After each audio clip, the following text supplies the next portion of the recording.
And again, thank you for joining us today for the National I-Corps Teams webinar. My name is Ruth Shuman, and I'm Program Director at NSF, responsible for the I-Corps Teams program. My goal today is to give you a kind of a high-level overview of the program, and I'm going to be able to answer questions at the end of my presentation, but I'm going to ask you to hold those questions until the end. And when I reach the end, I'm going to ask you to put your questions into chat. And I have a person who is going to help me today, Leah Kemp, who is going to read those questions for me, and then I will provide the answers for you. So let's get started. I think maybe the first question is, what is I-Corps? Of course, today I'm going to focus more on the National I-Corps program and talk maybe just a little bit about our regional programs, but I presume that you're listening to this webinar because you would like to join the National I-Corps program. And of course, National I-Corps is a 7-week entrepreneurial training program. You know, our motto has been to get you out of the laboratory. And of course, the goal is to help you evaluate the market or commercial opportunity of the technologies that you have been developing. The pandemic has had an impact on our program as it has on, I think, everything. But currently, the I-Corps program is, training is run as a virtual program, so there is no travel required. And we also allow you to conduct interviews virtually as well. So at the bottom of the slide, it says you will travel virtually or in person. And the goal is to have you speak with 100 people in your industrial ecosystem. Again, probably 100 potential customers, partners, or other stakeholders. So that is a large number of people to conduct interviews with. It absolutely is. 100 probably sounds like a large number. It is a large number, but I guarantee you, you will have a lot of information about your industry area and about the technology that you would like to commercialize by the end of the program. So the I-Corps program itself is really very different from, I would say, normal sort of learning experiences that you would have had. It is truly an immersive, experiential learning program. We say real world because you are going to be out in your industry area speaking to people that are really going to be ultimately the customers and the users of your technology. The course itself is based on Steve Blank's Lean Launchpad course at Stanford. And I should let you know that this program at NSF was developed in coordination with Steve Blank now more than 10 years ago. So we have been celebrating our 10th anniversary this entire year, and that year is coming to a close now. We're reaching the 11th anniversary.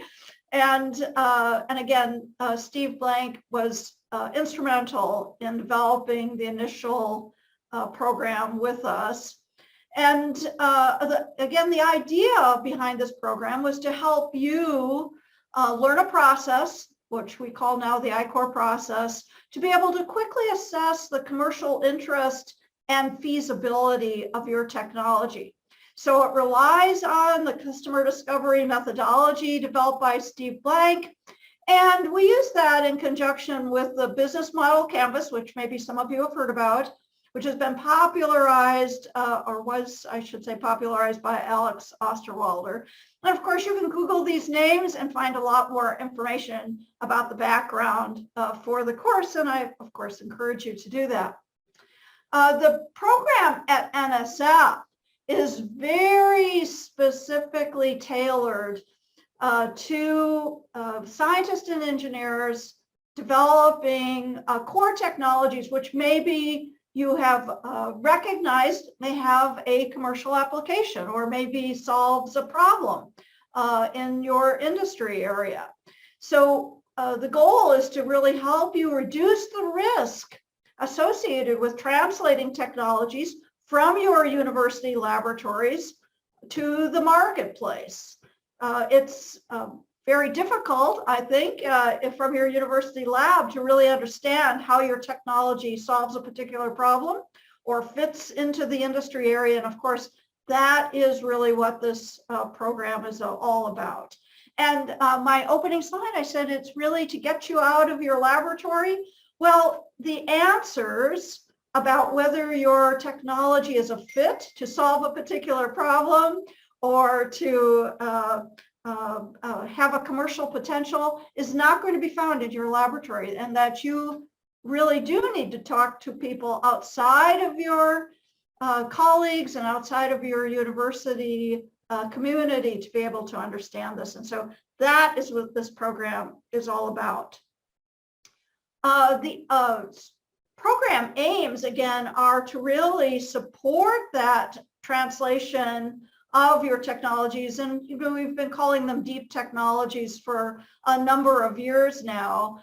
I do want to step back and just emphasize to you that this program is really aimed at scientists and engineers at academic institutions primarily, but others developing core basic science that has some commercial potential. This program is not aimed at people in business, people who have MBAs, people that are interested in entrepreneurship from the standpoint of the business, solely the business aspect of this. This is really for you, the scientist and engineer who maybe has had no prior business experience, has no prior significant time talking with people in your industry. It's really to give you that opportunity to explore this aspect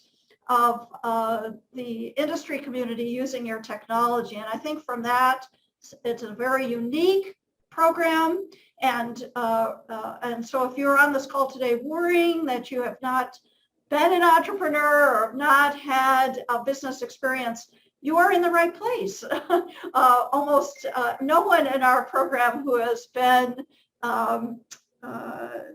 who attends this program has really had that experience, with the exception of our mentors, of course, and I'll talk about our mentors in just a minute. So again, the idea for the program is to really help you address the gaps in skill and knowledge associated with trying to get your technologies out of the lab and into a commercial venture. And again, you do this primarily by learning a process to help you evaluate potential customer segments and value propositions.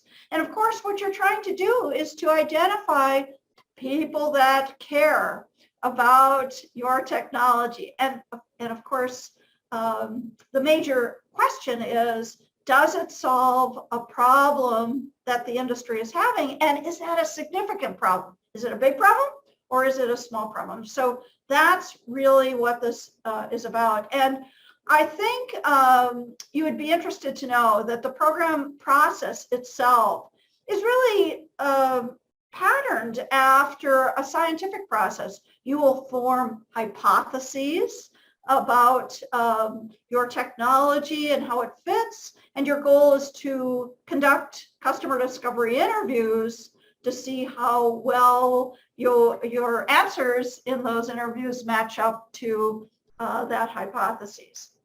And I think you'll enjoy it from that standpoint. So it's very much going to be familiar in that sense. And of course, off to the right-hand side of my screen, there's a little bit of information that you might be interested in. You know, all of you as scientists and engineers have maybe spent years working on this technology and are truly experts in the technology aspects of what you're doing. But most companies do not fail because the technology has failed. They fail because they did not find customers that were interested in using your technology to solve their problems. So this program is really to help you understand at a very deep level whether there are customers, whether you are really solving the problem, what are the gaps in the technology that you still may need to resolve to make this a viable technology for the industry. All of those things are going to become clear to you by the end of the program and obviously very important. So let me talk a little bit about probably the very number one question that I get from people, and that is, am I eligible for the program? So let me talk a little bit about the program requirements. They are a little bit confusing, and I apologize for that. There are a couple of general requirements. The first is that, again, you've heard me say this several times, this program really, the I-Corps Teams program at NSF, our national program, is aimed at academic researchers. So you must have a technology connection to a university or research institution. I always like to pause because I realize that there are some of you in the audience today that may be from small companies that would really love to be able to join the National I-Corps program. Maybe you've even been able to join a regional program and you would like to take the more intense National I-Corps program. And you're hoping that you might be eligible and be able to do that. I'm going to tell you, unfortunately, that the second requirement prevents you from joining the cohort in most cases, and that is that you must be able to submit your application from an institution of higher education. So the idea here is that the technology should have been developed at the university, and you must be able to submit your application from the university. These are two requirements that are really apply across the board. So please keep those in mind. And again, I'm happy to answer questions at the end if this is still a little bit confusing for you. Now, the next set of information is really about eligibility pathways. And we've always talked about two eligibility pathways. The first really is that if you are listening to me today and you have received a research award from NSF that has been active within the past 5 years, you are absolutely eligible for this program. And this eligibility, actually, we call this NSF lineage. If this NSF lineage it extends to you, it means that, or pertains to you, it extends not only to the PIs and co-PIs on the project, but also senior personnel, postdocs, graduate students, and other professional staff. So we really, if you've been working on this project, for example, as a postdoc or graduate student, maybe you have even graduated, you are still eligible to use this NSF lineage as your pathway to eligibility.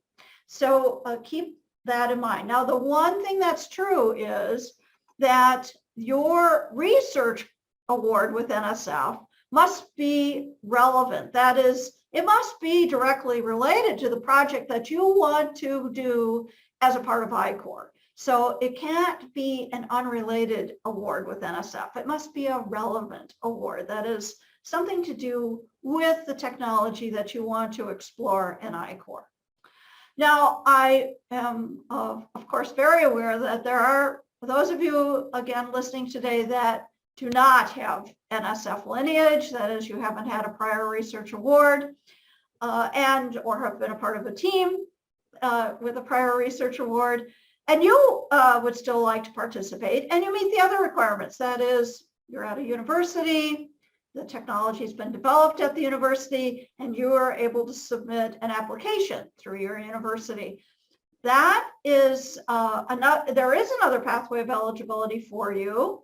And currently, the requirement here is that you participate in a regional I-Corps program. And currently, we have 3 I'll call them types or categories of regional programs. We call them hubs, nodes, and sites. I'm going to show you a little map of these in just a moment. But if you participate in a regional program and you do well, and the regional team agrees that you have done well, and they are willing to write you a letter of recommendation to the national program, that will serve as your other pathway for eligibility. I do want to just emphasize, however, that today in our national I-Corps cohorts, as we call them, which is our the name for our training programs, about 95% of all teams have participated in a regional program, whether they have NSF lineage or not. And the reason for this is that the regional programs really provide a wonderful introduction to I-Corps. It's a good way for you to determine whether this is a program that you're really going to enjoy doing. The regional programs are usually a shortened version of the course material. They cover, again, more of an introduction to I-Corps. They give you a sense for what the full I-Corps program is all about. But maybe more importantly, they give you an opportunity to practice doing some interviews before you arrive at the National I-Corps program. So most regional programs want you to conduct anywhere from, let's say, 15 to 30 interviews to be successful in a regional program. But as I said to you in the opening, the National I-Corps program really requires that you do 100 interviews. So before you jump in and decide to commit to the national program, doing a regional program is a really great idea. And it is especially important for the entrepreneurial leads. And I'll explain what that is in just a moment, because the entrepreneurial leads are going to have a great responsibility in the National I-Corps program. And if you've done a regional program, you're going to feel a lot more comfortable coming into the national program, especially during the kickoff. So I encourage you, everyone listening today, to participate in a regional program. I have a last bullet point on my slide regarding broadening participation. I do want to send a special invitation to those of you who may be listening from institutions that are smaller schools, institutions that might have a majority of a minority population as students, or minority serving institutions, and really anyone that across the country that feels like they might have be not as included in these programs. I want to feel welcome to these programs. I'm happy to help you in any way that I can. Please feel free to contact me, and I will let you know what I think the best pathway for you is and the next things to do. Let me move on and share with you now this map of our regional I-Corps programs. You know, one thing I will say to you is you can see a lot of little markers. You can see our nodes are in blue, our sites are in gold, and our hubs, and I've marked them as new hubs. These hubs were just coming online in I-Corps. They came online on January 1st, so they are still relatively new. The difference in these programs are that we are really moving towards a hubs operational model, and we're encouraging our nodes and sites, which were our former programs, to join hubs. So you'll see this map change over the next couple of years a little bit. The hub programs are much larger programs. They have a minimum of 8 universities involved in the hub. So they're very big programs. They offer or will be offering a lot of regional programming training. Many of these new hubs are offering 20 to 30 regional programs per year. So you really have a great opportunity to participate easily in a regional program. And one of the reasons I share this with you, so if you are looking to be able to earn your eligibility through a regional program, I would select the location that is closer to you for convenience. Many of the programs have gone back to in-person. They also offer hybrid as well as all virtual training. So all of those possibilities exist, and I would love to have you reach out to them and participate in a regional program. And again, if you need help identifying the regional program closest to you, I'm happy to help you do that. So let me now talk a little bit about what I would call kind of the practical matters of applying to the program. It is a very unusual program by NSF standards, and the application process, again, is very unique. The very first thing, if you are interested in joining a national program, is to actually form a team. So if you are thinking about it, there are 3 basic team members: the entrepreneurial lead, the technical lead, and the industry mentor.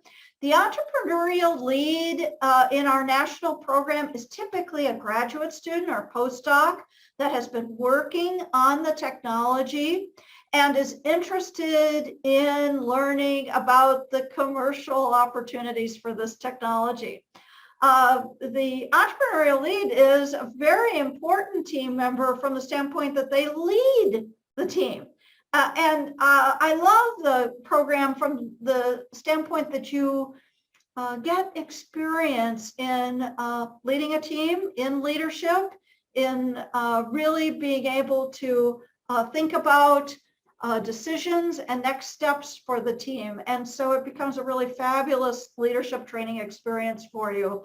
And not only do you get the leadership training, you also get to interview 100 people in your industry, meet those people in your industry, and really have the opportunity to understand industry problems at a level that you would not have from just working on your project in your laboratory without that input.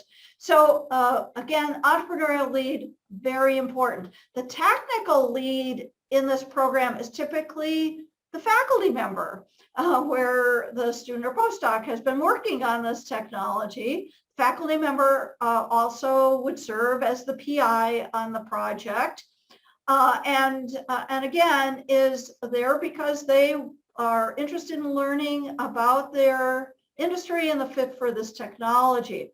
Now, we certainly recognize that sometimes faculty members are not available to attend I-Corps, or not as interested in going through the I-Corps process. That is perfectly okay. We would ask you to serve then as what we call the PI of record on the project. And that means your responsibility would be to help prepare and submit the proposal and then manage the award, but you would not be required to attend or participate in the I-Corps process. So that is perfectly all right. I would say maybe somewhere in the range of 10 to 20% of our PIs fall into that category. The third team member that is required is probably the most unusual team member, and that's the industry mentor.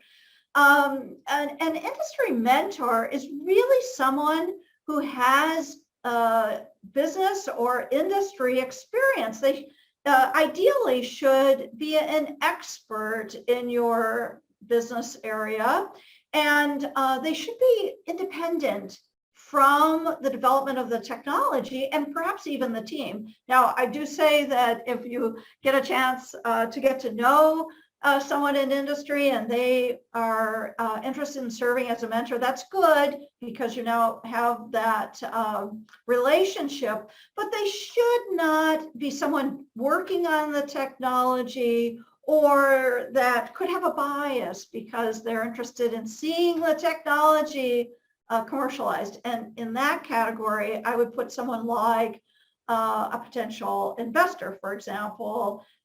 They may not be the ideal mentor here. You want someone who's really going to serve as a liaison between your team and the teaching team and be able to interpret what the instructors are saying through the perspective of their industry expertise. That's the ideal situation. And if they've been prior mentors with the national or regional I-Corps program, all the better, because now they understand what you need to do and how to best accomplish your goals.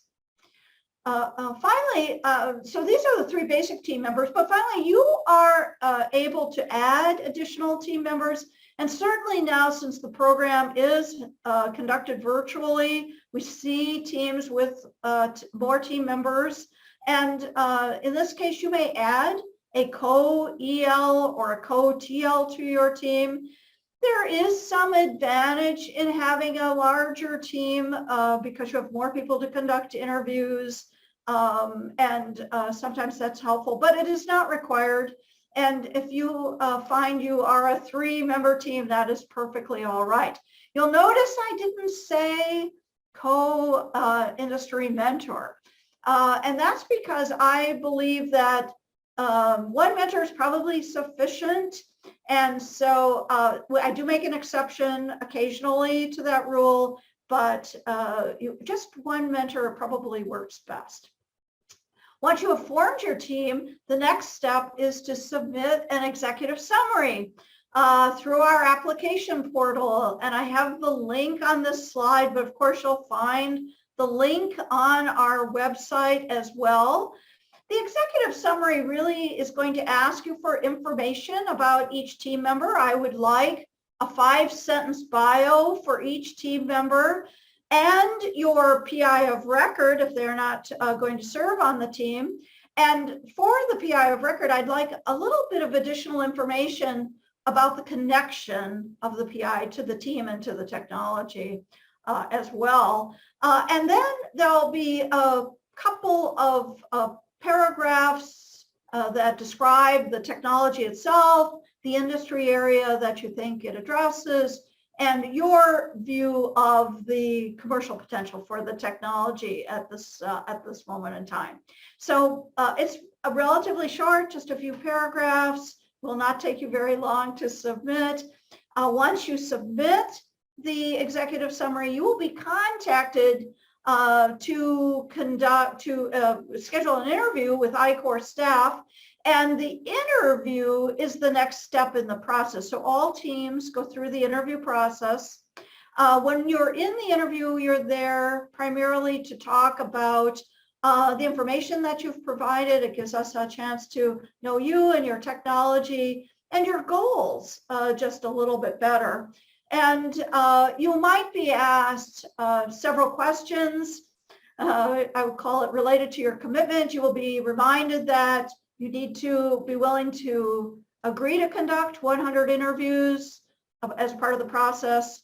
You will need to be able to have all team members at all I-Corps sessions. And this includes the kickoff and closing meetings, as well as our weekly web sessions and office hours. So when you're looking at joining, it is a fairly significant time commitment. And again, all team members, including your mentor, will need to be able to attend all I-Corps sessions. And the other thing that we might ask you about is your willingness to follow this customer discovery process. You will be learning a process.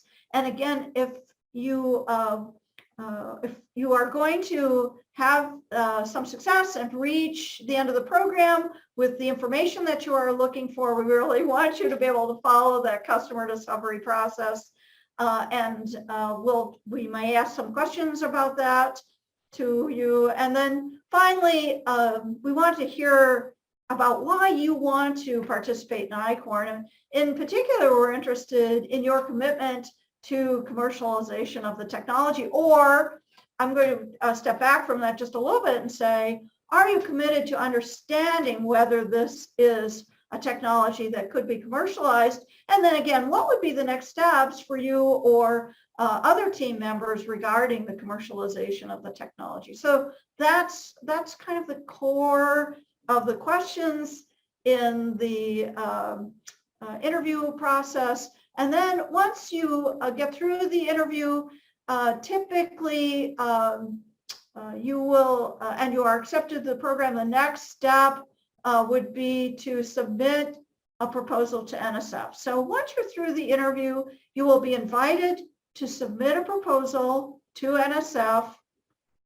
and you will also be invited to select your cohort. So the National I-Corps Teams Award from NSF is $50,000. It's a very unique award because the main purpose for those funds is to allow you to participate in the program and to allow you to do customer discovery. And I view this as really a travel award. It allows you to use the funds to travel, to do customer interviews. And that is, of course, presuming that in-person interviews are allowed. But you may travel these days. It's not untypical to see teams travel to conferences and trade shows to conduct customer discovery. It's a really exciting opportunity, and it's a very good way to get a lot of interviews as when you travel to a conference, people are there to talk. And so you often can conduct and meet lots of people in your industry. The other thing that this may be used for are customer discovery expenses related to virtual customer discovery or just attending the course, things like Zoom programs or LinkedIn expenses, things that really facilitate your participation and getting those interviews scheduled. And we now also allow stipends for both the ELs and TLs. And you'll see more information about this in the solicitation, but you may request a stipend. Stipends are really there to help you offset expenses and especially compensation that may be lost due to participation in the program. So keep that in mind as you're looking at those stipends. And we do allow a $15,000 stipend for ELs and a $10,000 for TLs participating in the program. And I'm going to show you in just a moment a little bit about the I-Corps training cohorts themselves, the ones that are available. But we are planning 12 cohorts over the next 12 months. So that gives you lots of opportunities to join the program. The cohorts are composed of about 24 teams, so it's quite a few teams. It's really a wonderful experience because you get to see lots of different technologies. You learn from the other teams by learning the challenges that they face in the commercialization of their technologies. And again, there is ample opportunity to join these cohorts. So you will get the opportunity to select the cohort that works best for you. And again, the idea is that all of you must be able to attend. You're going to select the cohort. You're going to see the cohort dates. You mark those dates off your calendar immediately because you will need to be able to be there. And then when you tell me which cohort, I will add you to the roster of that cohort that you have selected, and you will receive a notification that says you're on the roster. And that is really your official notification that you have been accepted to the program. All right, so let me talk a little bit about the 2023 cohorts.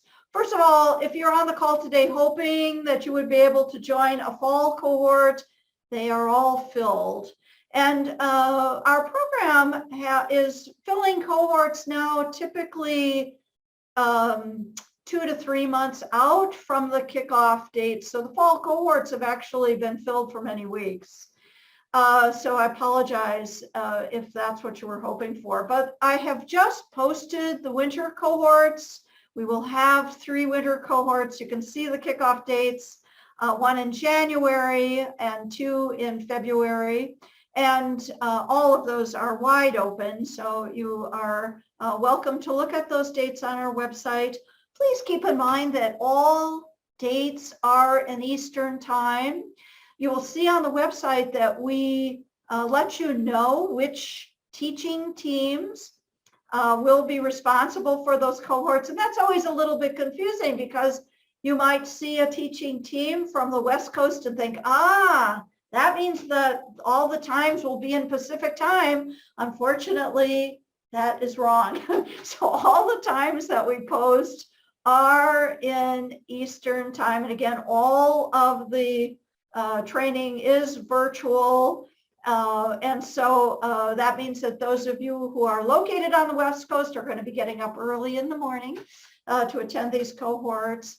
And those of you on the East Coast will be working into the early hours of the evening. So I apologize for that, but people do participate from across the country. And this is really the best compromise that we are able to make. Again, all training virtual. I have no plans to offer in-person training in 2023, so you don't have to be worried about it changing. And regarding your customer discovery interviews, you may conduct interviews by phone or video conference or in person. And if you, again, travel to do in person, please keep in mind that it's your university's travel guidelines and policies that you must follow. NSF does not set that. We allow you to do in person if it's allowed by your university. So keep that in mind. All right. So finally, I just wanted to share a few statistics with you about the program. You know, this is a program that has been important to Congress. We report to Congress every 2 years. We're about to collect data from the last 2 years. You can see these data are from the last reporting period, which ended in 2020, this time of year in 2020 through the summer cohorts. And we will be gathering that information and publishing our next report and have it ready to launch before the first of next year. So this data is a little bit old now, but we have at our 2020 time point participated, 1,900 teams had participated in the program. We are now well over 2,700 teams in the program. So we've had a remarkable couple of years. The pandemic did not have a negative impact on team participation, and a lot of people participating as well, 5,500 participants here. I do want to just pause again and say to you, this program has been around 10 years, but not that many people have participated. And that's because we have a limited availability. So entering this program puts you into a very unique group of people because we cannot offer this program to everyone and have limitations on the capacity for our training. There are a limited number of teams and participants that do get to participate. So it's become very widely recognized, very well known. I'm going to talk just a little bit more about that in a second. But before I do that, I do want to let you know that the program has been the reason to start a number of startups related to the technology development.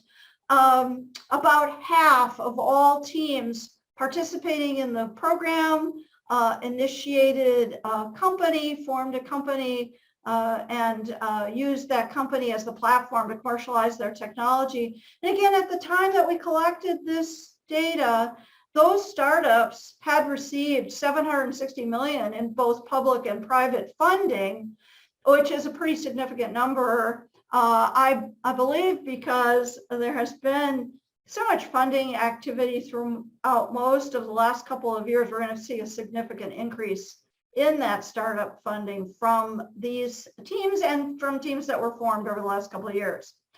And again, because of this success, this I-Corps program is very widely recognized in both the US and internationally.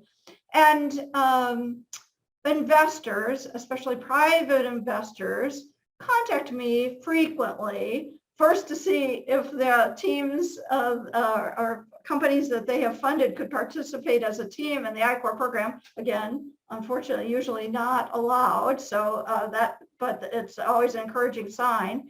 And also, it's something that they ask companies, that is, if you are going to be funded but with private funding, they'll usually say, have you participated in an I-Corps program? So it's really a big plus to be able to say that you have participated in I-Corps, and especially the National I-Corps program. So that really concludes my presentation today. I have on the screen for you 3 things that are really important to give you follow-up information. Probably the most important is the I-Corps team solicitation. It is going to be updated sometime in the first part of 2023. But if you are applying for a winter cohort, this is your main source of information. So please look at this. It talks a little bit about the application process. It talks about team member formation. Of course, it provides information on submitting your proposal to NSF. So this is an important document. And you will find this, of course, on our website. And the website link is at the bottom of the page. We just updated our website. It's still in beta. And I think just maybe a little bit hard to use, but look at the left-hand side navigational plane and use that to find the information that you are looking for. So if you're looking for application information, click on that, and that should bring you to the links to these documents. And of course, I spent quite a bit of time talking about the first step in the application process. That is the executive summary. And here is the portal on this slide in the middle link to that application portal. And again, you will find all of these links on our website. So thank you so much for being here today. Thank you for listening to me.